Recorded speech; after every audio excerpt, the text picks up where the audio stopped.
اعلیٰ حضرت کا یہ دعائیہ شعر ہے: بحر شبلی شیر حق دنیا کے کتوں سے بچا، ایک کا رکھ عبد واحد بیریا کے واسطے.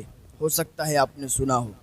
تو یہ حضرت شبلی رحمۃ اللہ علیہ وقت کے ولی گزرے ہیں، اللہ رب العزت کے مقرب بندوں میں سے ہیں. تو انہیں اپنے زمانے کے لوگ، یعنی ان کے زمانے کے جو لوگ تھے، مجنون سمجھتے تھے، پاگل سمجھتے، دیوانہ سمجھتے تھے. حالانکہ یہ اپنے زمانے کے لوگوں میں سب سے زیادہ عقل مند تھے.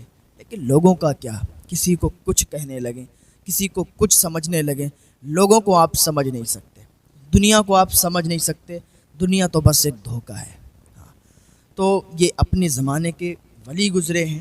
تو ایک دن یہ حضرت ابو بکر، اس ٹائم کے جید علماء میں سے ایک تھے ابو بکر جو مجاہد تھے، ان کے پاس آئے. کئی علماء کرام بیٹھے ہوئے تھے، بہت سے علماء بیٹھے ہوئے تھے. جیسے ہی یہ آئے تو حضرت ابو بکر اٹھ گئے اور اٹھ کر ان کے ماتھے پر بوسہ دے دیا.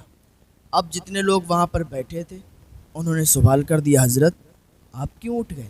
یہ دیوانہ انسان ہے، یہ پاگل انسان ہے، یہ تو آتا جاتا رہتا ہے. یہ آیا، آپ کیوں اٹھ گئے؟ آپ نے پھر پیشانی پر بوسہ دے دیا اور آپ نے پھر ماتھے پر بوسہ دے دیا. حضور کیا آپ کو اٹھنا چاہیے تھا؟ حضرت ابو بکر فرماتے ہیں کہ میں اس لیے اٹھ گیا، میں نے حضور کو اٹھتے ہوئے دیکھا تھا، میں نے حضور صلی اللہ تعالیٰ علیہ وسلم کو اس کی پیشانی پر بوسہ دیتے ہوئے دیکھا تھا. آج ہی مجھے خواب آیا اور خواب کے اندر میں نے کیا دیکھا، حضور صلی اللہ تعالیٰ علیہ وسلم بیٹھے ہوئے ہیں.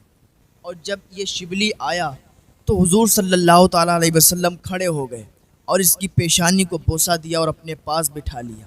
جب خواب میں نے یہ دیکھا تو اب یہ آئے ہیں تو ان کے آنے پر میں کھڑا ہو گیا اور ان کی پیشانی پر بوسہ دیا، کیونکہ حضور نے بھی ان کی پیشانی پر بوسہ دیا تھا.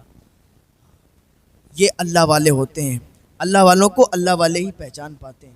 ہمارے اور آپ کے بس کی بات نہیں ہے کہ ہم اللہ والوں کو پہچان کر لیں، اللہ والوں کو جان لیں. ایسے نہیں کوئی جان سکتا، کوئی پہچان نہیں سکتا. اگر آج کل کی بات کریں، آج کل ایک اچھا انسان جو اچھائی کرتا ہو، لوگ اس کی برائی کرنا شروع کر دیتے ہیں، لوگ اس میں کمیاں ڈھونڈنا شروع کر دیتے ہیں. اس کی کیا کمی نکلے تو اس کو ہم ٹوکیں، اس کو دنیا کے سامنے ذلیل کریں. لیکن وہی بات ہے، جسے اللہ رب العزت عزت عطا فرما دے اسے کوئی ذلت دے نہیں سکتا، جسے اللہ ذلت دے دے اسے کوئی عزت دے نہیں سکتا.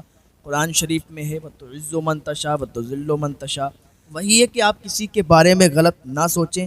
جو انسان غلط ہے اس کو غلط کہا جائے گا، جو انسان صحیح ہے اس کو صحیح کہا جائے گا.